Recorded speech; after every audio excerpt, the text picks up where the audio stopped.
Freewriting. Let's get ready to rumble.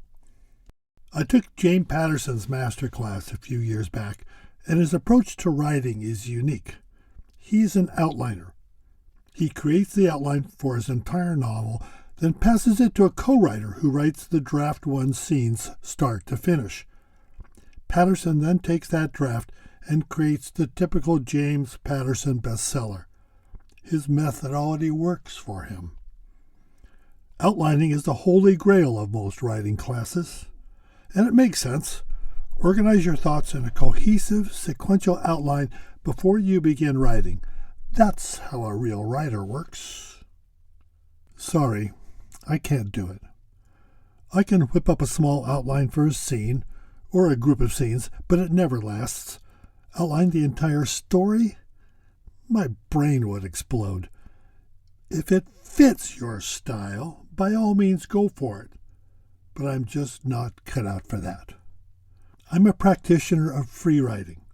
I was fortunate to take a class at Evergreen College in Olympia, Washington, back in the early 1980s from Dr. Peter Elbow, who published a book called Writing Without Teachers. This was before personal computers, so the first edition focused on primitive digital writing hardware, called a pencil, and how to best translate that technology into works of literary art by freeing yourself from external constraints, like outlines.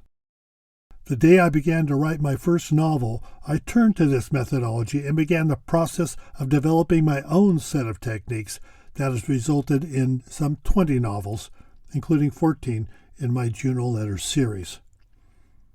Here is how I free write a novel. Step 1. Start at the beginning? No. I begin by writing a scene, any scene, from potentially anywhere in the novel, usually somewhere in the middle. I start with dialogue and say something, not necessarily profound or even interesting, but I create a character by giving that character a voice. Here's an example. Damn, I missed the bus. Monique unfolded her umbrella, grabbed up her satchel, and hurried off down the street in the direction of the Piccadilly stop. Okay, this is not a scene from one of my books. I wrote it just now. There's nothing particularly relevant about the character, the incident, or the location. Everything was totally random. After I wrote it, I searched for Piccadilly. The Wikipedia page provided me with a rich environment from which I could develop 1. A main character, Monique, possibly French. 2. A location in London, England, near Piccadilly. 3. The weather. Raining now, was raining, or at least the threat of rain. 4. A lifestyle. She uses public transportation and carries a satchel instead of a briefcase or a purse. And finally, a personality. Not exactly stuffy when her first word is damn. All this in 26 words. Now, where to go from here? Here is an excerpt from the Wikipedia page on Piccadilly. During the 20th century, Piccadilly had been an established area for gentlemen's clubs. This usage has sharply declined, and only the Cavalry and Guards Club and the Royal Air Force Club remain. Here is a possible starting point for a story. It also allows you some freedom, some latitude to select a time period for your character that covers an entire century plus time into the present. If the bus limits you, scrap it. Make it a horse-drawn buggy. Or if you are riding for the future, make it an air taxi. The next move is yours. I generally build an entire bank of scenes and characters without any consideration about how they fit together. This may seem counterintuitive, but it actually frees you to explore. Here's another scene. Will that be all, sir? Yes, Jameson. I do not want to be disturbed for the rest of the afternoon. Please screen my calls.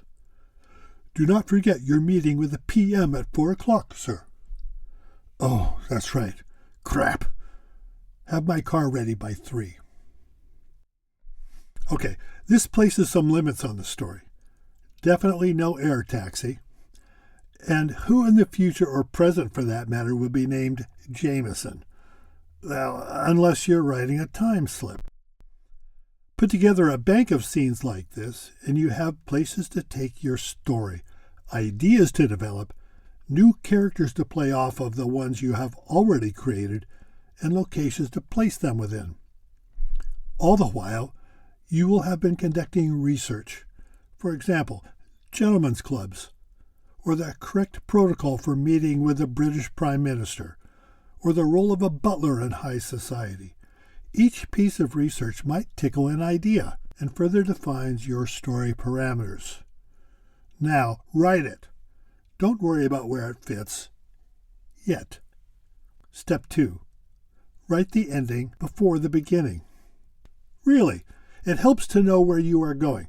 A small deference to outlining, yeah. Whether it's a tearjerker, a sad ending, something resolved or unresolved, once you feel the story beginning to coalesce, try writing an ending.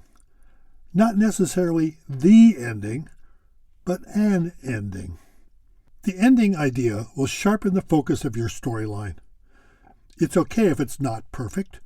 I often change my endings as I build the story. In fact, I throw away as much or more of what I write than what I keep. Some of it I save for another day. Most of it ends up in the trash. That's okay. Write it. Step 3, the beginning. Finally, try writing a prologue. I love a prologue. It can be a scene or a situation from within the story, a backstory snippet that provides context, or a character development. Think about a modern TV sitcom like The Big Bang Theory. It starts with a prologue, then an ad, then it gets into the story, often seemingly not related yet to the prologue. Let your creative self go. You can always edit it, change it, or kill it. That's okay. Write it. Step 4, pulling it all together. It's not all fun and games. Once you have the fundamental elements in place, it's time to get serious. Narrow your scope. Follow your character beats, the places in the story where your characters emerge. Don't lose track of a character one of your readers likes. Work on continuity, so what your characters do, what happens to them, is something that could actually happen. Edit, then edit some more. Then read it aloud, and edit again. Try recording it and playing it back if you really hate yourself. Then edit some more. Don't pass a first draft off to an editor and think they'll make your novel work. It's your novel. Take responsibility for it. Finally, throw it to the wolves. Is it destined to be a bestseller?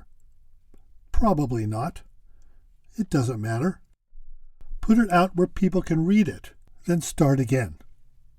Take some advice from Winston Churchill. Writing a book is an adventure. To begin with, it is a toy and an amusement. Then it becomes a mistress. Then it becomes a master. Then it becomes a tyrant. The last phase is that just as you are about to be reconciled to your servitude, you kill the monster and fling him to the public. I'm L.W. Hewitt, and I've gone off-grid.